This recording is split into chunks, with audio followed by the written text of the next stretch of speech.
Hello friend, আজকে দেখাবো কিভাবে সহজে প্রজাপতি আঁকা যায়। তার জন্য সর্বপ্রথম একটা ডাব্লিউ কে মাঝখানে একটা টান দিয়ে নিচের দিকে রাউন্ড করে দেবো এবং উপরের দিকে সুন্দর করে রাউন্ড করে দেওয়ার পর এই রাউন্ডের মাঝখানে আবার সুন্দর করে রাউন্ড দিয়ে দিবা, দুই ভাগে ভাগ করে। দেখো আমি কিভাবে দিচ্ছি, তোমরা ঠিক সেম টু সেম ভাবে এভাবে দিয়ে দিবা। রাউন্ড দেওয়া হয়ে গেলে প্রজাপতির শরীরটা সুন্দর করে আইকা নিবা, আইকা নেওয়ার পর দুইটা সুচ দিবা, সুচ দেওয়ার পর মাঝখান দিয়ে পরে রাবার দিয়ে সুন্দর করে পুরাটা মুছে ফেলে এবার একটা কলম নিয়ে সুন্দর করে আবার প্রজাপতিটা এঁকে দিবা।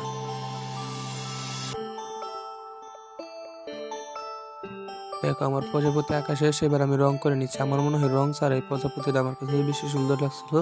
যাই হোক, দেখো রং করার পর প্রজাপতিটা কেমন লাগে। হ্যালো ফ্রেন্ড, আজকে দেখাবো কিভাবে সহজে প্রজাপতি আঁকা যায়। তার জন্য সর্বপ্রথম একটা ডাব্লিউ কে মাঝখানে একটা টান দিয়ে নিচের দিকে রাউন্ড করে দেবো এবং উপরের দিকে সুন্দর করে রাউন্ড করে দেওয়ার পর এই রাউন্ডের মাঝখানে আবার সুন্দর করে রাউন্ড দিয়ে দিবা, দুই ভাগে ভাগ করে। দেখো আমি কিভাবে দিচ্ছি, তোমরা ঠিক সেম টু সেম ভাবে এভাবে দিয়ে দিবা।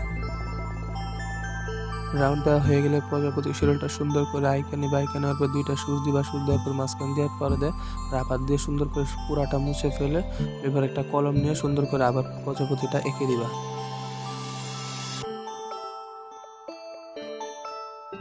দেখো আমার প্রজাপতি আঁকা শেষ, এবার আমি রং করে নিচ্ছি। আমার মনে হয় রং ছাড়া এই প্রজাপতিটা আমার কাছে বেশি সুন্দর লাগছিল।